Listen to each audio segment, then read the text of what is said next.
Not Great Parent podcast. I'm Not Great Parent Molly, and this is Not Great Parent Nathan. Hello. Hello, everyone.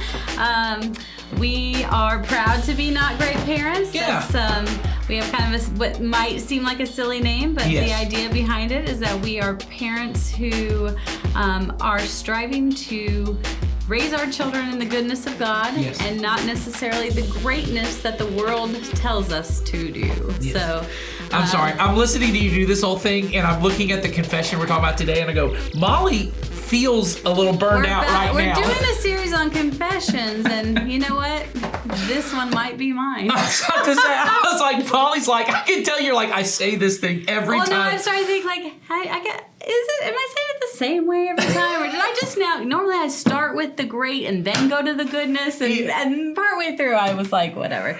But I think that's good, because I think that's what we're talking about, right? Is we're in this series. So our goal, like you said, out here. Our goal, like you said, is to pursue God's goodness, not the greatness of our world. And so we've said, hey, there are times that we just need to confess either ways that I am pursuing God, the greatness of this world, right? And I need to confess that so that I can turn from that. Right. And, the biblical word is to repent, to Right. do God's goodness.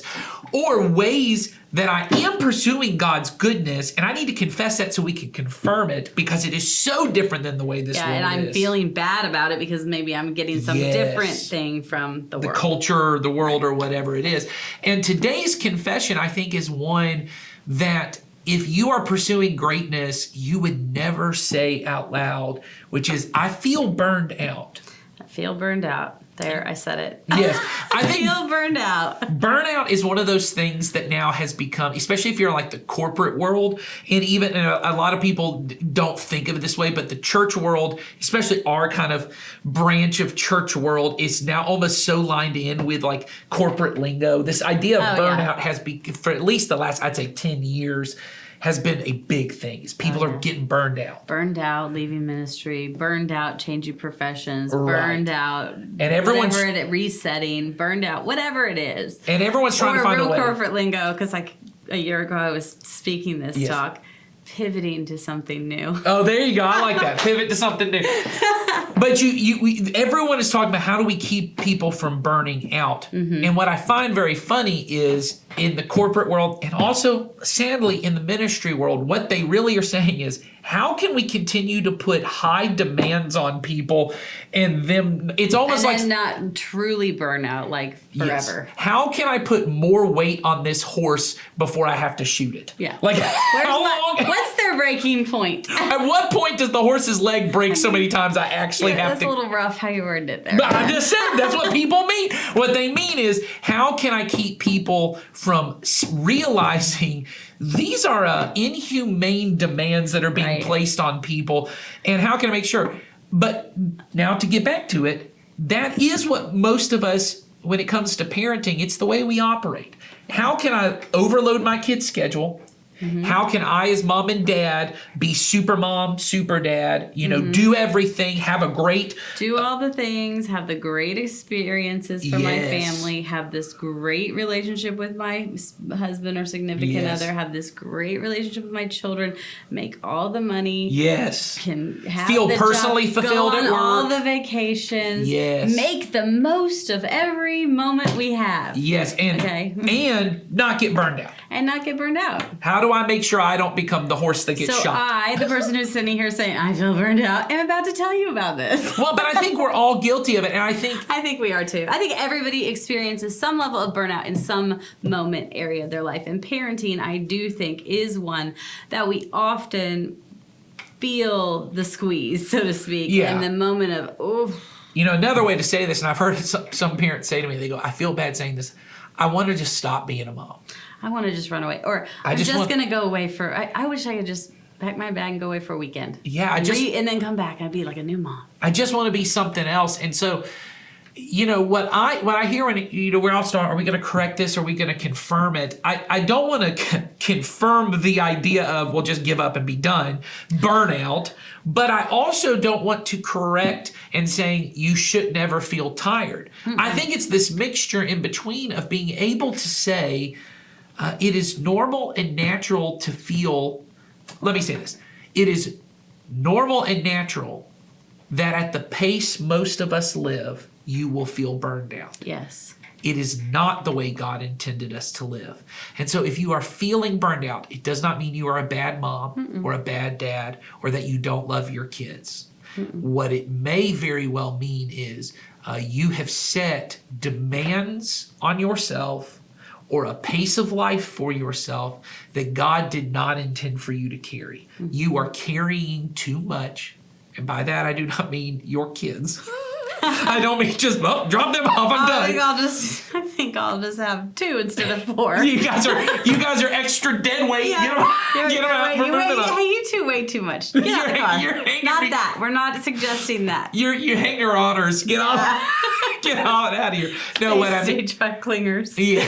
What I mean is that you might be doing parenting and really life in general in such a way that is not sustainable for you to do the work of God, right?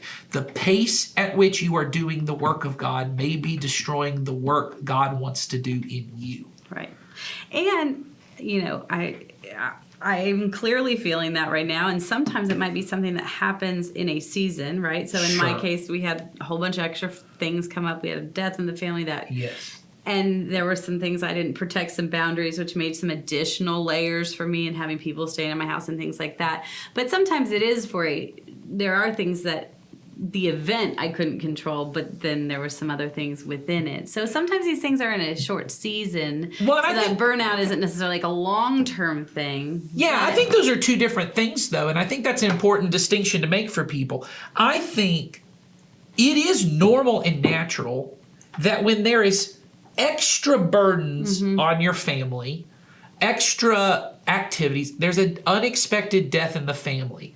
That is a normal time. I know this one wasn't fully unexpected, but you know what I mean. I'm just going to say it. Death is always really inconvenient. Yeah, okay, yeah, that's true. Another confession. I think death is inconvenient. Yes. Oh, yeah, it is, right? And you have these times whenever that happens, right? It is normal and natural. You're going to have to do a little extra, right? If your kid had an unexpected medical thing, I would forget about even that. They broke an arm. Yes. For that period, you're going to have to run a little harder, do a little more than you normally. You have to do more for your kid. Your routine has to change. And so you're going to feel extra tired. Burnout is when nothing has really changed in my routine. Nothing extra is happening. Every day, though, I just want to be done, and I'm ready to just move on. At that point, you might be saying, I may not have enough rest as a mom or dad. And I think there's 2 forms of rest. There's the rest that is just, I need to break from all activity, right? Then there's the rest that I need to be a break from being mom or being dad, because that's a role you play. That is not who you are. Yes. Right? And there are times where it is appropriate to say, I need to just be Nathan, or I need to just be a husband, right? Sometimes I just need to be me. My wife said to me the other day, hey, you need to just go to a movie by yourself, because I love doing that. She goes, you just need to go and just enjoy, 2 to 3 hours by yourself and do something. And I said, you're right. That'd be great. We've had a season in our life that's been very difficult. And honestly, and I think she would agree, a lot has fallen to me. Right. But it is just for this season of time, right? And she is able to see and go, you need some extra rest during this time. Go and do that. But then tomorrow, my wife and I are going on a date. Oh, and so that's time for me I'm not dad during that time, but I am a husband. And we can focus on our relationship. And so it's really okay to take a break. And I would say it's God intended. I think God, like we always talk about modeling, we could talk about the Sabbath and all that, but God put that in place, 1, so we would follow it, but 2, as a model for other times when we needed rest. Yes. So and I think that we also have a physical response to this, this physical response of feeling burned out that is a trigger to us to say, hey, we need rest. And I think that is all God's design so that we can say, slow down, whatever that looks like. So I know for me, yes, we had this funeral and all this stuff. But I also know that caused me to miss an entire day that I normally have by myself. Yeah. That I that I spend trying to do a few things that I enjoy. And then it also meant that my husband and I didn't have any time during the week together. And it was all those different things. So I think that, it's designed by God so that we know, hey, this is how to rest. Yeah. And it looks different for each person, but yet it is still important. Yes. And I think it's really important that we look at that and go, so let's talk about the Sabbath for a minute. For people who don't know, so the Bible's creation narrative in Genesis, but then it gets repeated all throughout, is that for 6 days God creates the world, and then on the seventh day God rests, right?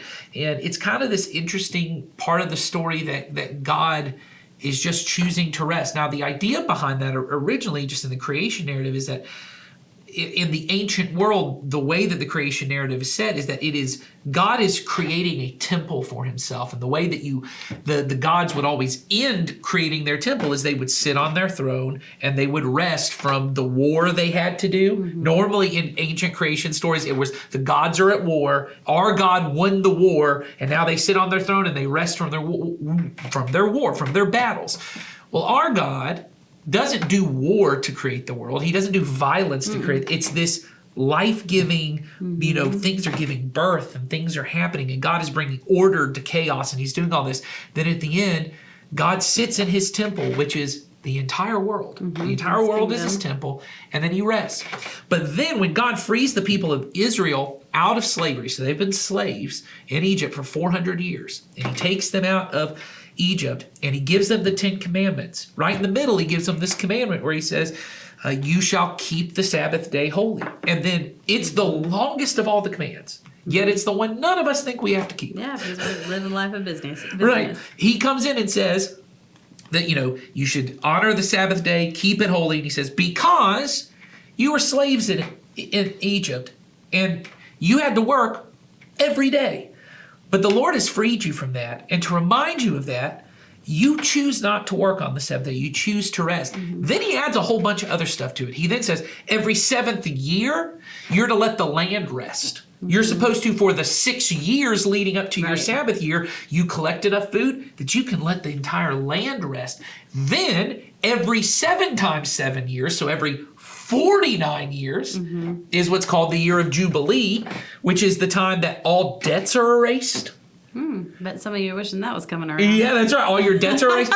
All land is returned to its original owner. So if you had to, mortgage your land to make it happen, that happens. All prisoners are set free. Right. All slaves are set free. There's this time where you're resting it's like a reset for everything. Yeah. And it becomes this rhythm that would say, hey, everything in life needs seasons and needs periods where you're just breaking and resting and doing what matters. Now, that's a principle for life. At some point, we probably should talk about what the Sabbath actually looks like. We will at some point. But we're saying in your parenting, you need to take that principle in and say there need to be periods, regular periods where you say, I am resting from my responsibility as mom. Right, because this feeling of burnout does occur. Yes. And it will occur, but it is not an infinite feeling, and it is not. It should not be your norm. No, God does not intend for that to be the way we live. Because if we are living in the state of burnout, we are not going to be at our peak performance to do what we've partnered with God to do in his kingdom and do the kingdom work of God, because we're too flat out tired. So we're not going to be as good of a parent to our children. We're not going to be as good of a spouse. We're not going to be as loving to other people. And so that is why it is so important to catch ourselves and to put practices and things in place to help us keep from getting this long-term feeling of burnout, and recognizing that we shouldn't be living in that state, and that shouldn't be where we want to stay. So one of the things we wanted to do today is just talk about some things you could do. Yeah. Well, and I think to get to the point you're talking about there is part of the reason you're supposed to have Sabbath, and part of the reason you as a parent need it, is you need to be reminded you are not what you do. Right? That's why he makes the point to them of saying you were slaves in Egypt. Right? Slaves are only as worth as their productivity. Right? Which is maybe says a little bit about how you work. right? That you have, and I'm this kind of person. I judge my entire life based on how productive I have little measurements for myself on everything. And I do that with parenting. How well my kids do, that tells me how good of a dad I am. And how good of a dad I am, or how good of a husband I am, how good of a minister I am, that tells me how good of a friend you are, all the ways. Well, one of my daughters came to me this morning. I mean, just today, I came home for lunch and she came in crying because she had done bad on school. And she was crying to me, I just did so bad. I can't believe I did bad. And I said, what are you afraid of? Mm-hmm. And I said, what are you afraid that if you're bad at school, that means? She goes, then I'm not a good girl. Mm. And of course, as her dad, what I go is, I don't care how you do at school. You being a good girl has nothing to do with how you do at school. But then it was a wake-up call to me of how well I am as a husband, mm-hmm. right? If my wife is struggling, what does that say about me? Mm-hmm. If my kids are struggling, what does that say about me? If I'm struggling at work, what does that say about me? And to be able to have these periods of rest where I don't do anything, it reminds me the reason I should care about my wife struggling is because I love my wife. The reason I should care about my kids struggling is that. The reason I should care about being a good pastor is I care about these people, right? And I want to do my best for them. But ultimately, the world keeps spinning even when I don't do work. Yeah. And I still am loved and valuable even when I don't do work. And some of us need to be reminded, you're more than a mom, mm-hmm. and you're more than a dad. You're more than whatever title you have in your mind. So we wanted to give you some ideas on how to help that happen. So Molly, what are things you do to recharge, just so people have an idea of different things? Well, first, I think if you need to get yourself in the mentality of, this is going to be my recharge time, means I'm not on duty in this time, right? Kind of adopt that principle of, this is my not on duty time. Yes. I am not going to be solely focused on being a mom in this moment, right? So for me, sometimes, and this has been hard for me because I haven't always been good at this, but it might just be being in my house with no children and no sounds. Like nothing going on. I might read a book. Yes. I might even be cleaning or doing something because I don't just sit very well. Right. But I might be doing something like that, but it's in silence, and that's something that is relaxing to me. Or it might be, for me, it might actually be just having a conversation with somebody I haven't talked to in a while. Like, I'm very relational, so having a quality conversation with somebody might be something that is very recharging to me. Sometimes if I can get my kids to bed even earlier, and then I can set aside a little extra time, Ben and I might have a time where we, make something different for dinner for ourselves after our kids go to bed, and then just hang out, or I might go for a walk that I don't normally go for a walk and do, or it just depends. But those are some of the things I do. I enjoy reading. I do enjoy going to movies or watching movies. But it's just, usually for me, it's things in short spurts. Can't be super long. That's right. Short spurts that kind of just help me reset for the time being, and then usually when I've done something like that, I'm ready to re-engage with my kids. That's right. Yeah, and it's funny. My wife and I talk about it all the time. Like, I know this is going to happen tomorrow when we go on our date. It's funny how You're going to talk about them the whole day. Well, yeah. Well, that's one of the rules, and I will get to that. That's one of the rules we have. Do not go and talk about your children all day. Yeah, but we do have a thing of, the entire morning leading up to it, because we do ours in the morning time. We're like, okay, we got to get to the date. We got to get this. We got to get these kids out of the house. We got to get them to grandma and grandpa's house. We got to get this happen.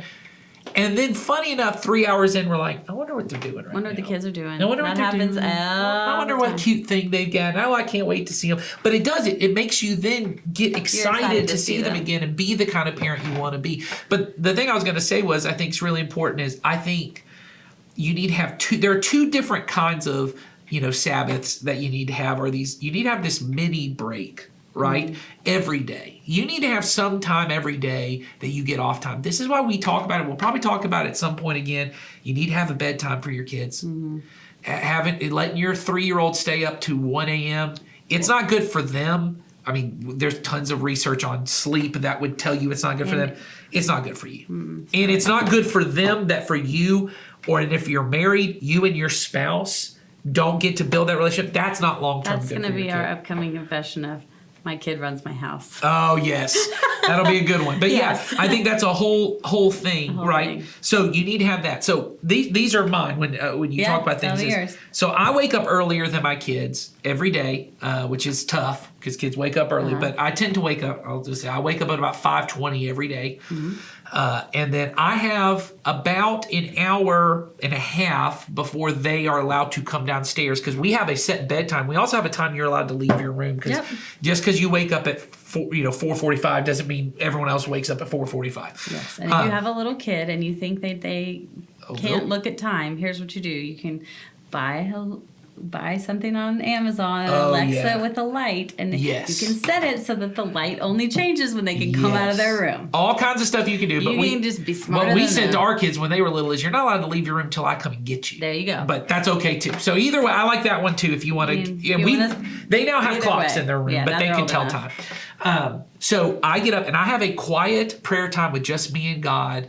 And it's just me and God. Then about 6 o'clock, my wife wakes up and we have breakfast together. And that's a time that we get to kind of just connect before anything else happens. We want to make sure so I prioritize God. Prioritize in order, And then I prioritize my wife. And then I have this morning prayer time on Facebook with our church. Then after that, my kids come down and I get about 30 minutes with my kids at the start of the day where I'm very energized. I'm a morning person. So it's like we get to connect. Then we go to the gym, which is another connection time because our kids go to the daycare at the gym, and my wife and I get to work out together or stand there and talk. Stand there and talk happens a lot. Yes, that happens a lot too. Then I come to work, which is at least for me, I really care about my work and I enjoy it. So that's a little bit of a break for me. Yeah. Now my wife's on the other hand, she's a stay-at-home mom. She needs time where she's not on duty. So we have a time every week that she gets to just go out with a friend and be off-duty mom because the work-home life balance is tough for working moms. It's also really tough hard for stay-at-home moms. It's really hard for stay-at-home moms because they don't ever get to be off-duty. Because they live in their office. They live in their office, and so they don't ever get a time to really. Their coworkers never go home. No, or shut up. And so they need to have that. Then, like I said, I have lots of time when I come home from work that is dedicated to be with my kids. They play tablets, or we go outside and be together. We do whatever, and I kind of connect with them. We watch a TV show to kind of end the night where we're all doing the same thing. Then they go to bed at a set time, and my wife and I get about an hour and a half to just be together, and we can watch a show we like or just talk. Do whatever. And every Tuesday, Wednesday, Thursday, I have a call for about 30 minutes with some friends from church that are basically family for me. And we talk for about 30 minutes. And for me, like you, that's incredibly recharging. It's super recharging. To be able just to talk to other people, see what's going on. We also do small group once a week, which our kids are in another room watching a TV show while we connect with these people. Yeah, I also, on that note, on Sunday's the time for us. If your whole day is for that, but I think it's really important as parents one of the reasons that I love children's ministry is not just because we do a lot of really fun things back there, which we do. Yes. And your kids are missing out if they're not in there.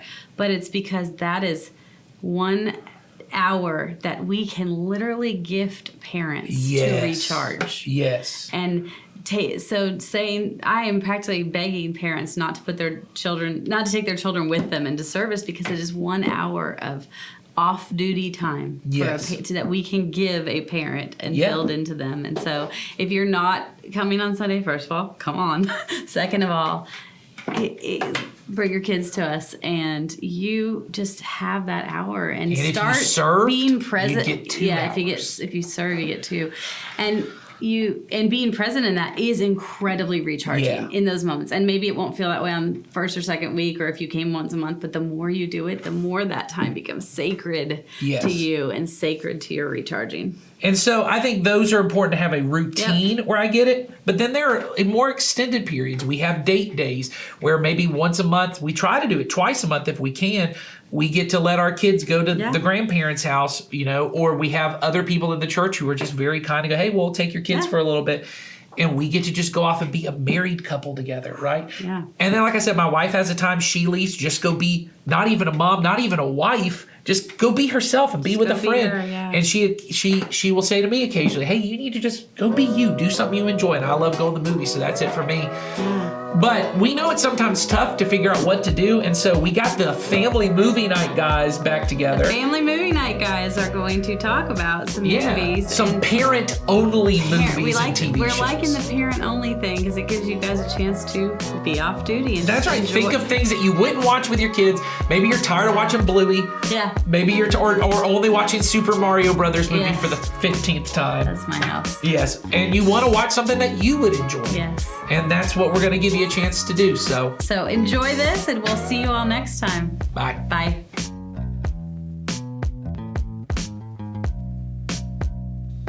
Welcome to the Family Movie Night podcast segment of the Not Great Parents podcast. We are very excited to be here. I've got my wonderful co-host, as always, the hero of this podcast segment, Donnie Dorsey. How you doing? I'm doing well. Words didn't work there. They didn't come out. I'm doing so well, I can't even put it into words. There you go. Donnie sounded like a robot malfunctioning, right? Breaking down as if he was TARS in the Christopher Nolan movie Interstellar, which Sawyer and I vastly disagree about. But we don't have to talk about that. We do have to talk. Ours does not break down. I think as a character that works in a movie, he broke down the moment he walked on set. So Sawyer Hewlett, the villain of this podcast, dare I say, the Matt Damon of Christopher Nolan's Interstellar. How are you doing this morning? I am good. I watched Interstellar. I watched the second half of Interstellar last night because I watched most of the first half of Interstellar at your house last night. And with my slander, getting good.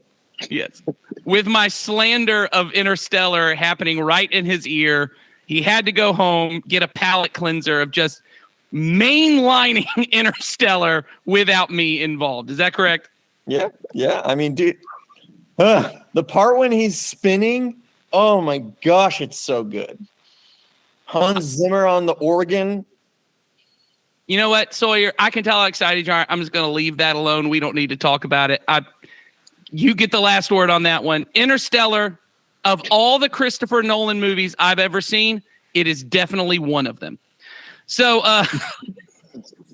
let's. The whole point of this podcast is to recommend movies, or I should say, this segment is to recommend some movies that parents can enjoy when they get either a night off. So either going out for a date or, you just put the kids to bed early and you guys get a little bit of time to enjoy something. So we've got a movie.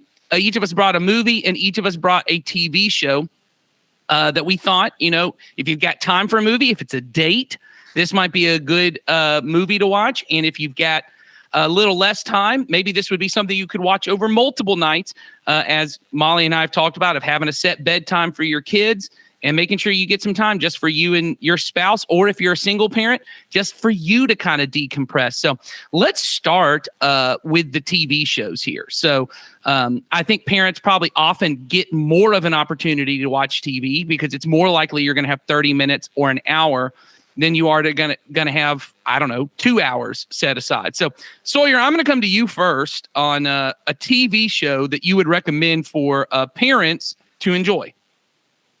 The TV show that I want to talk about, it's a show that I watch with my mom, and I'm going on vacation this week, and I'm going to watch it with my mom a lot because we're going to have lots of downtime.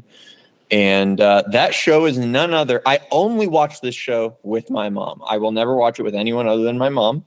It is called Call of the Midwife, and it is about a group of midwives at the beginning of the 20th century, I believe, and in Britain. It is a PBS show. It is similar tone to that of Downton Abbey, and it is just very sweet, and it is nice. Okay. Can't say enough good things about Call the Midwife. Very good. I do want to be clear that the show is called Call the Midwife, not Call of the Midwife. I would like a show that was Call of the Midwife, which was a mixture of Call of the Midwife and Call of the Wild, where these midwives were out there with like some kind of ravenous dog. Yeah. Vanessa Redgrave is leading a pack of midwives in the wilderness. Yes. I'm wrong about that, but yes, I've also heard Call the Midwife is really good, and so yeah, I think. And can I ask you this way? Is it wholesome programming? Like yes, this is like very wholesome programming. It is like you're not going to get anything even remotely questionable unless giving birth grosses you out, as it does me. In which case it feels more like The Evil Dead or something like that at moments. But no, it's a good wholesome show, and like I'm very, very invested in all the side characters, other things going on where they're in their personal lives. It goes into all that, and it's fun. It's almost like if The Crown wasn't toxic. There you go. Like getting to know all these characters and their lives and their jobs, and it's nice. Okay, it's like an hour-long episode that at the end of the episode you're gonna be like, oh. Yeah. So this has that same like nostalgic feel of The Crown, but you don't have to sit and kind of wonder like why are all of these British taxpayer money going to support this family? Yes, exactly. You're almost like, oh, I wish that we would pay more taxes to this midwives. Yes, exactly. Give all your taxes because these midwives have got to be fighting off wolves in the wild, rabid wolves. Yes, Liam Neeson in the Gray. Yes, Vanessa Redgrave. That's her new franchise. Broken beer bottles smashed between her fingers so she can destroy these wolves in the wild. I would watch that show. Oh okay, my gosh. Donnie Dorsey, what is your TV show recommendation? Well, my TV show isn't a current one, but it's one that I'm currently actually watching. It's Veronica Mars. Oh, Donnie. Oh, you have hit the jackpot here, my friend. This is the show. Thumbs up. I will briefly talk about my show, and I yield my time on the floor to Donnie to talk about Veronica Mars. This show is wonderful. Yeah, like I think it has every element you could possibly want in a show. There is comedy, there is drama, there is like detective, like crime solving things. Like this is one of those shows I was very shocked to what happened in the sense of they've been able to tell a story that was so well threaded together. The twists are like some are predictable, but even the predictable ones are good. And then the ones that are not predictable, you're like, oh my gosh, like it's one of the shows that if someone said, hey, what's a show you could binge watch and enjoy? I'd say you could binge watch this because each show going into the next is amazing. Like I've been thoroughly like impressed with this show. So this show came out before there was a CW. This is when this show came out. I watched this show when it was on. I would have been in high school when this happened. And it was on UPN originally before it went, when UPN and WB merged to create the CW. And then I think it was on the last 2 seasons on the CW. But this is a show, just for people who don't know, Veronica Mars is a character played by Kristen Bell. This was like her big breakout thing. Who is a teenage private detective. Her dad used to be the sheriff of their little town. And in the first season, her best friend has, do they know at the beginning that she's been murdered? They know, I don't know if they know that she's been murdered. I think what they know that they don't know the full story. They just think that she's been murdered at that point. And Veronica was like, used to be really popular, but then has this falling out. And I will say this is actually a show that you could watch. I know some of you have like teenage daughters and you're trying to find TV shows to watch together. This was intended to be a teenage show. I will say, I'm kind of waiting a little bit to watch this with my kids, only because in the first season, I'll just let you know, there's a lot of talk about Veronica's character at a party was sexually assaulted. And that's actually like a big plot point about her like dealing with, and I feel like the show actually handles it really well. Yeah, I agree. It's not just like a traumatic thing that happens. Like the show actually deals with what would that do to a person's psychology. How would they handle it? All that kind of stuff. I think it's very effective. But it may not be a conversation you're ready to have with your 10-year-old. Yeah, but maybe with your 13, 14-year-old, it's a different deal. Yeah, it definitely tackles a lot of different topics. I mean, like you said, I mean, and it's done well in a way that, like you said, it's not just, hey, this is a topic like for this episode and so on. It's you see it unfold in how that person interacts with people and moving forward. And another cool thing I thought about this show was all the shows that you probably like now, your favorite stars have cameoed in this show somewhere or another. One in particular that was one of the first ones I recognized was now I can't think of his name from New Girl. What is his name? I can't think of his name right now. Jake Johnson, or the other guy? No, the other guy, the one that was Schmidt's character. Yes, Schmidt. Oh, I didn't remember he was on that. That's so funny. There's so many cameos in this, and I'm like, oh my gosh, like all these shows I've watched already, and then I'm coming back and like, oh, you were in this show? Okay, but yeah, like I said, I mean, I would highly recommend it. Like you said, there are topics that you may end up having conversations about, but that's I definitely think it's a show that if you are a couple who doesn't get like a lot of time to watch a show, it's pretty good because it does have this overarching season arcs. Every season there's a different arc, like that's the whole thing. But every episode's like a villain of the week thing too. So like you could watch one episode and then 3 or 4 nights later watch the next one. And it doesn't feel like one of these Netflix shows that when you watch episode 2, they expect you have just watched episode 1 and remember everything. So it very much keeps up. So I would agree. Plus, it's one of those shows that got canceled. They then did a movie. Then Hulu picked it up for a new season. So there's I think there's 3 or 4 seasons of the original run. Yeah. Then there's a movie and then there's an additional season. And, anyway, can't recommend it enough. My TV show, real quick, I said I'd yield my time, so I'm just going to mention one that is, this is definitely for parents only because the amount of language that is in it and really the subject material. But it's on Hulu or it's on FX if you have it. It's called The Bear. The Bear. I know Sawyer is a big fan of The Bear. Big fan of The Bear. Yeah, I came to Sawyer and I was like, Sawyer, have you seen this show, The Bear? And he's like, I've heard of it, but I haven't watched it.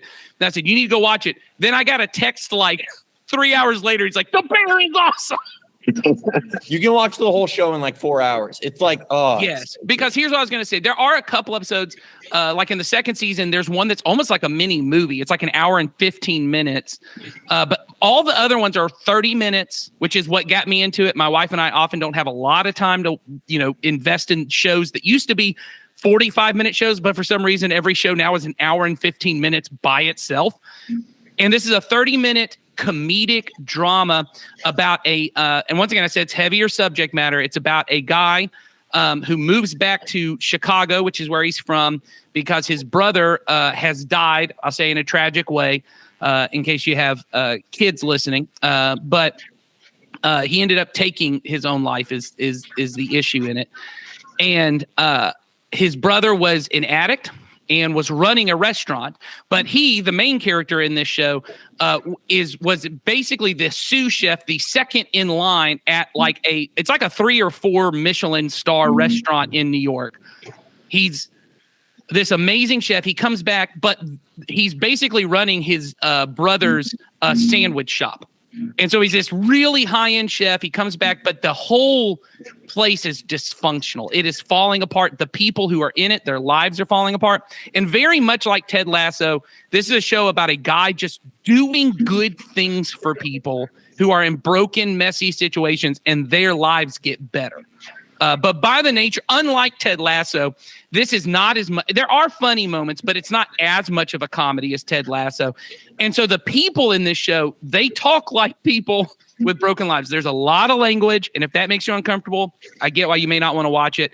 But if you have not seen it, this is a show that will be funny and that will be very emotional. But honestly, for how much language there is, you feel really good at the end of every episode. You're like, this is what we should be doing. Like, we should be just helping people and making people's lives better. So I can't recommend The Bear enough. Can't recommend Veronica Mars enough.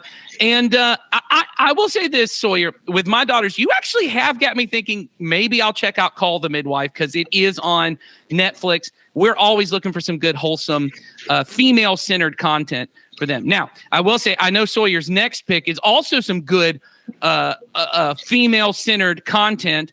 That his movie that he wants to recommend. I guess your theme here that you're going with is you're about to go home and you're thinking about your mom. Yes. Okay, And so what's your movie? That I actually have not seen. Yes. Okay, I have not seen this movie yet.